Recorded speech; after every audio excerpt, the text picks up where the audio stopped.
Yo boys, back with another video. Today we're going to be doing double rogue, and this was up to the 1800 CR. This was actually pretty basic, a double rogue.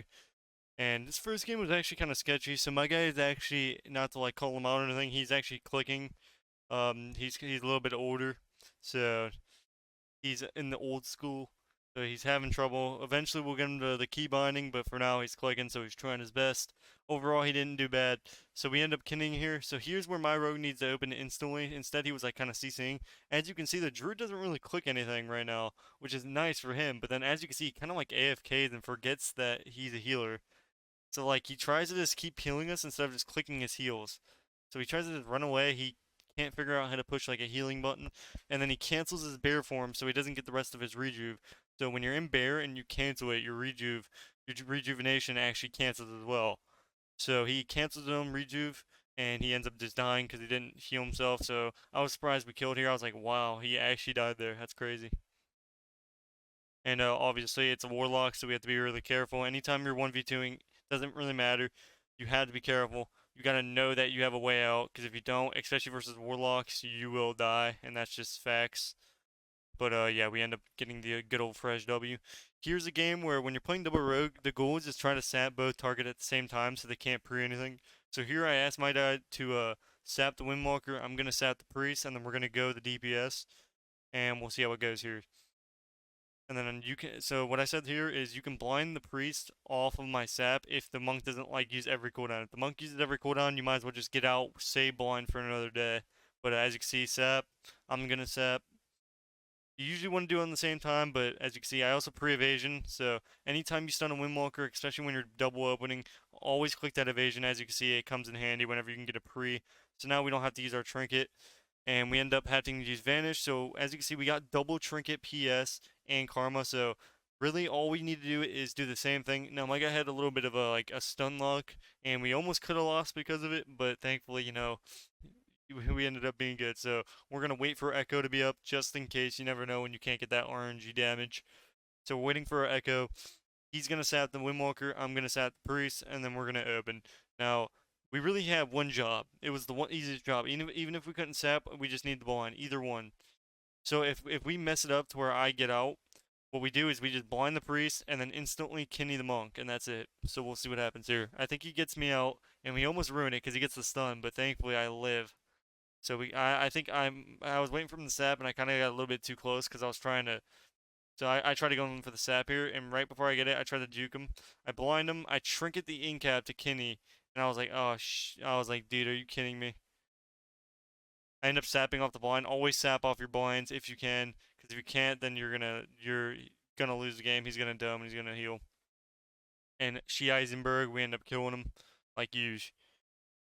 So it was a close one, but we end up winning. So what rogues don't understand about facing another rogue is, but when you're in shadowy duel and you vanish, you can actually sap the vanish. You have a few seconds before they disappear when you can actually sap them.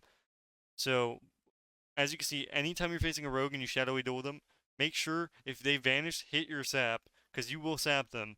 And you'll see it in the next, I do it twice to both the rogues that we face in this. So here, I opened on the mage because I didn't really want to wait. I told him to 1v1 the mage, but obviously I think he was tunnel focused on finding the rogue, but I was like, I'm not gonna wait for the eyeballs. It's not worth it. We either lose or we win. I don't really care. We'll get 1800 no matter what. So I get the rogue out here. I end up using a throwing knife. I end up smoke bombing so he can't do anything. I tell him to go. He goes. He trinket DB. So it's basically all his damage here. Now he could have shadowy dueled him a low. But the guy shadowy duels him. Thankfully, we do good here. Now the best thing he could have done right there is, as you can see, that rogue sapped my rogue. So he had a bleed on him, and that's the reason he got sapped. As you can see, I shadowy duel him, and then he vanishes and he gets sapped. So it was just a weird game. Everyone was sapping people, and nobody knew what was going on. But yeah, we end up getting the dub. I end up skipping it here because the mage tries the 1v2 without bust, and he indeed does, or he actually did have bust, I think, or maybe I don't even remember. All I know is he lost. So he fake cast my rogue. Actually, my rogue didn't even kick. I end up kicking him, and now he kind of is just dead. I get my trinket off. He tries to run. Not much you can do. And we end up getting another fresh W. So for the next game here, we end up facing a Hunter Priest. This is a really hard comp to beat, especially as double rogue. If they play good, they can definitely win. Um, they just gotta be careful on their trinkets. If they trinket too early, or if they trinket when they know they can survive, it's really bad. As when you're facing this type of comps, you gotta hold it. You gotta kind of assess your cooldowns. Especially, you never want to double stack. So if somebody's getting cooldowns, you have to let them use it. It's all about using your cooldowns and using them on blades. Like using them off cooldowns is really bad, but if you have to, you have to. Sometimes rogue damage can be really RNG, especially sub. Like if we don't get 4 sets, obviously without a burst, we don't really do damage. But if we get 4 set proc, then all of a sudden it's like we're doing bursts, which is kind of rare now for some reason. That like I don't ever get 4 set procs on my burst. I don't think you guys have seen in a video in a while that I've actually gotten a 4 set unless it's like one game every like 5 videos. It's pretty crazy. So I end up getting a sap here. The problem here is my rogue is way down there, so I had to use my trinket, which I don't really like to do. But as you can see, he almost dies. If I get a little bit bigger of a visceral, I actually bomb him. He actually pre-grips it, which we would have got turtle there if I'd done it a little bit earlier, but I was focused on damage. And re-stealthing. So we get pet sack, not really much. What we're going to do is my guy actually DR kidneys there, which is not a super big deal because he's actually pumping him. Yeah, we end up getting Guardian. I end up blinding him here. Now this is where he doesn't have to trinket. His Hunter is fine. His Hunter has full Guardian, full HP. He's not in a stun. He's perfectly fine. That's where they lost. That's where they could have lost this game. Now, this is a really, you know, situation to where they can win. So my guy just needs to blind the priest right now. So he needs to go blind the priest instead of like running away from the target. He needs to instantly go in, blind, and then we go. Instead, my guy kind of tries to outrun the pet, and that's not really going to happen versus the hunter. But it's not a big deal because I knew the priest didn't have trinket. I knew the hunter had trinket turtle, so I ended up just going on the eyeball. I ended up rupturing him on accident because I was used to my assassination build. I end up cloaking just in case he tries to trap on top of me, and he almost survives. I almost don't have enough damn. Like it was really close. It was insanely close. Thankfully he wasn't res because if he was, obviously it would have been GG no re. Res is a really insane cooldown, especially versus double DPS because like Double Rogue's never going to be able to beat somebody with res unless like they get the hunter's cooldowns, but the hunter played actually good here. I end up juking him off here. I stun the pet to try to get a re. The one annoying thing about hunter is their mark. Their mark lasts 25 plus seconds, and it's just impossible to get away from when they can. It's not on a CD. It's really not on a range CD. They can do it across the map. So I'm sitting there. I have vanish, but it's pretty pointless. So I'm going to save it for when he tries to root me. So as you can see, he's running the root talent. So we're going to save Vanish for when he roots. Because obviously we don't have Sprint. We get Trap, which wasn't that big of a deal. So this is where you would use Vanish. So you'd Vanish the root, Vanish, and then this is where you need to kill him. This is like all or nothing. You don't kill him, it's over. But thankfully we actually get huge damage on our...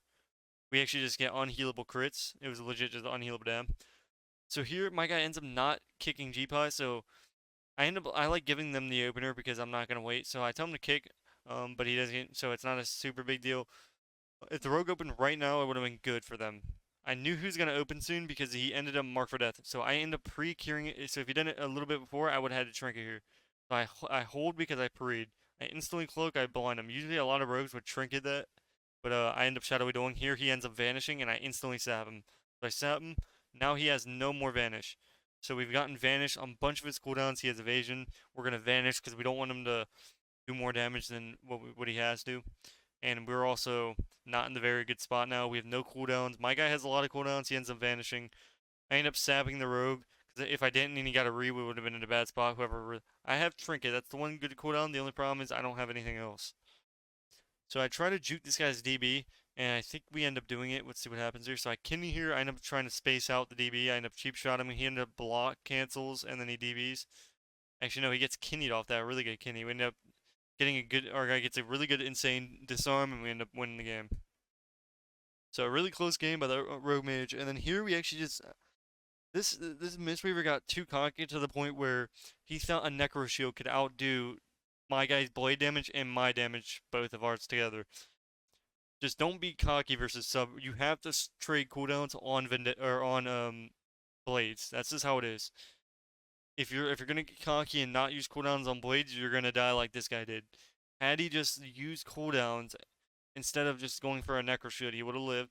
But as you can see, he just doesn't click anything, and we end up taking him out. So he ends up tricketing. He needs to instantly either click wall. So he ends up just thinking, I don't know why he thought a Necro Shield would be able to save him there.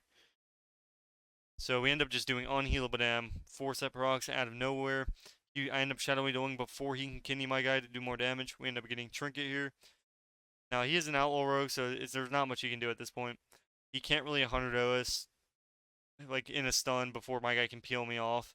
So at this point, this guy just needs to leave. It's over. There's not much he can do. He tried, failed, GG. So what the Rogue could have done is he could have like cheap shotted me off or cheap shotted my other teammate and then blind on Trinket, but you know, here, this is where I wanted to wait. So I end up typing, and Vital just goes right on top of me, and it doesn't even show that he had the effect on him to where it had the grounding. So I guess it was bugged for me. So we end up killing this guy. This guy is the same thing. This is on blades and everything, and he still just refuses to click cooldowns. So this guy just dies because he doesn't click anything. I don't know why, but just because he thought having, and I almost died here actually. I almost died to the Warlock. It was close. And for some reason, sometimes the Warlock pets can bug out. Thankfully, this wasn't a 1v1 because this would have been terrible. So as you can see, the pet's kind of following us in stealth, and that's the bug right there. So as you can see, the pet's following him, that one pet's following me. I'm typing, I'm like, what is this pet doing? This guy comes and whacks me in the forehead, and I tell him that the pets are bugged, which means now, I'm out of stealth, I don't have vanish, I don't have cooldowns. I end up killing him for wall here, and yeah, 1v1ing locks, like I said, can be really painful. Don't get too cocky. Just because you've beaten one before does not mean you're going to beat one again.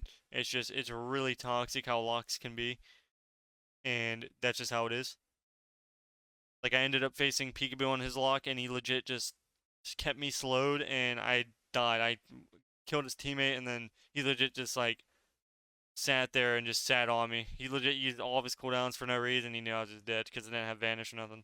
That's just locks are really strong. But hopefully you guys know the video. Let me know what you want to see next, and I'll see you guys in the next one.